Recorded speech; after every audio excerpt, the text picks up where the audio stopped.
Malayo man tayo sa isa't isa ng ilang taon, ngunit sa tulong at awa ng ating Panginoong Diyos, pinagtibay niya ang ating pagmamahalan. Masasabi kong ikaw ang tunay na bunga ng aking mga panata. In the middle of the night, and the stars are burning out. At sinabi ng Panginoong Diyos, hindi mabuti na ang lalaki ay mag-isa. Siya'y ilalalang ko ng isang katulong niya. At hinulugan ng Panginoong Diyos ng di kawasang himbing ang lalaki, at siya'y natulog at kinuhang isa sa kanyang mga tadyang at pinapagdinomang naman sa dahong yaon.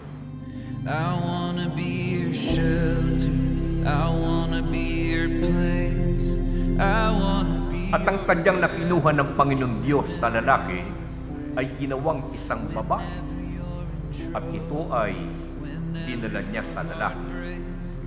At sila'y dinasbasan ng Diyos, at sa kanila'y sinabi ng Diyos, kayo'y magpaalalakin at magpakarami. I wanna be your shelter.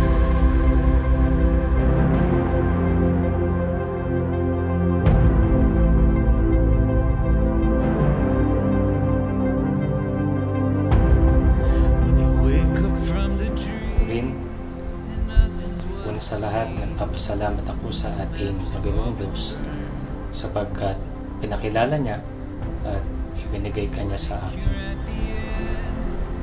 Pangako sa iyo na sa araw-araw, ikaw ay aking mamahalin at pipiliin.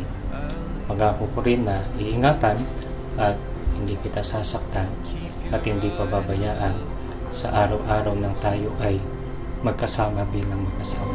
I wanna be your shelter, I wanna be your place, I wanna be your refuge whenever you're afraid, whenever you're in trouble, whenever your heart breaks. I'll dig with you through the rubble, I'll help you find your way.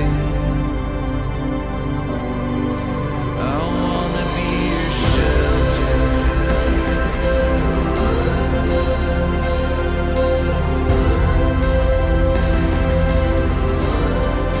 I wanna be your shelter.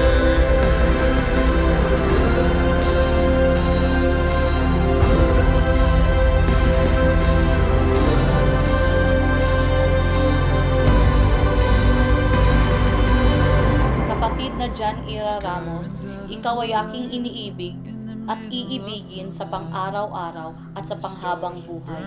Pagsisikapan kong maging mabuting katuwang mo sa pagtupad ng iyong mga banal na Be your shelter. I wanna be your place. I wanna be your refuge whenever you're afraid, whenever you're